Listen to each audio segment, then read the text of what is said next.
working here on a regular basis at the jam factory is about 30 or 40 people.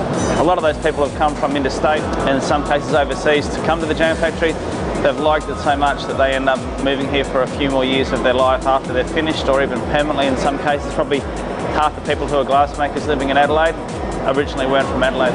People travelling to other parts of the world, gaining knowledge, making contacts, making friends, bringing them back to Adelaide is the way that the community is developed.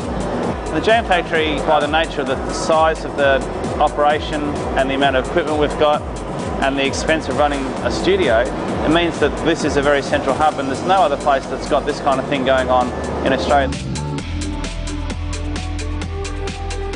The university is very concept and ideas based.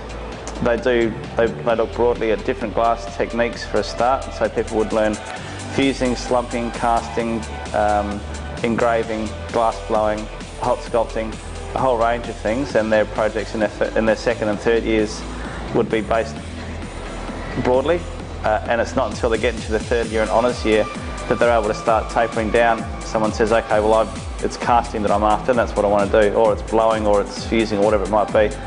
So they come to us quite often with not a huge amount of skill, because it's almost an anti-skill attitude at uni. It's not saying make something bad. If you can make it as good as you can, that's great, but the skill is not the predominant learning aspect of being at uni. It's ideas and concept development. It works a little bit at odds with developing as a glassmaker, because you're hamstrung by the fact that you can't make things that you want to make. With the associates, we have a fair amount of control over what they make, especially initially. Once they start getting into second year, they're much more able to look after themselves and know what they want to do, but we're there to support them if they need the support. And we may not talk about the aesthetics too much, but we may talk about the practicalities. We'll really guide them a lot when they first start, and then they gradually get just more experience at doing that themselves. You've got to find the fine line between telling people what to do and then letting them do what they need to do to work through things themselves, or else you're not going to learn. So it's definitely not considered a teaching environment. It's training, it's guidance. So we try to set them up with all these experiences that they're never going to get all that stuff, I don't think, in any other way. Timing is very important, and also communication. Even though we haven't said anything, we know what's going on. It's got some similarities to throwing pottery on a wheel. You've got to keep it central and keep it turning all the time. If I stop turning for a second, then the whole thing just drops off. So you can see I'm turning it the whole time, and it becomes, after a while, it becomes quite an unconscious motion, and you don't even have to think about it. It's the part that when people are first learning how to blow glass, keeping things on, getting them on centre in the first place and keeping them on centre is what people struggle with the most. There's so many things to work out in the glass making process. Maybe I'm a little bit biased, but I think it's one of the most difficult crafts that you can learn, and one of the reasons for that is that you can't stop effectively partway through something. If you're throwing clay on the wheel, or if you're turning wood, or if you're making a piece of jewellery, or making a leather bag, or whatever it might be, those traditional kind of things, you can stop at any point in time if it's not going right and sit back, contemplate it, work out what's going on, and then continue with the process. But glass, well, no, you've got to keep working through once you start something. So it makes it very difficult for people to learn. When you're talking about common mistakes, it's everything. Getting it too hot, letting it get too cold. Controlling the wall thickness of a glass vessel is one of the most important things that people aim for.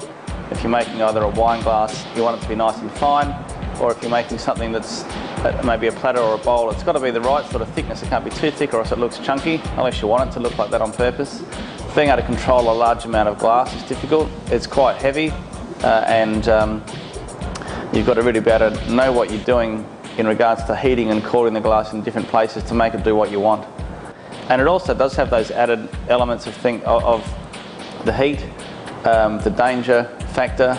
The most serious accident that's been in the studio, a guy put a piece of glass away into the annealer with Kevlar gloves, and his arm had got hot in doing so, just from the heat coming out of the annealer, and so the glove was even hotter. He went like that, and then he burned himself more so from doing that than anything else. Each person will have a particular part, and everyone has to know what everyone else is doing, and they have to pay attention to what they're doing. They've got to concentrate on getting their part right, then they hand it on to the next person, because if the person who's the very first person to start the process does something wrong, if I'm the last person in the process, then it's going to make my job either difficult or impossible or easy. Instead of everyone doing one little part and trying to make 15 or 20 of them in a 4-hour session, our aim will be to make 1 or 2, but everyone's going to have to communicate and cooperate and work in with what's going on for it to be successful as well. So it's a different sort of team dynamic, and also it's a good learning exercise for cooperation, coordination, planning and things like that. So there's a little bit more to it, I think, than purely just the glass blow.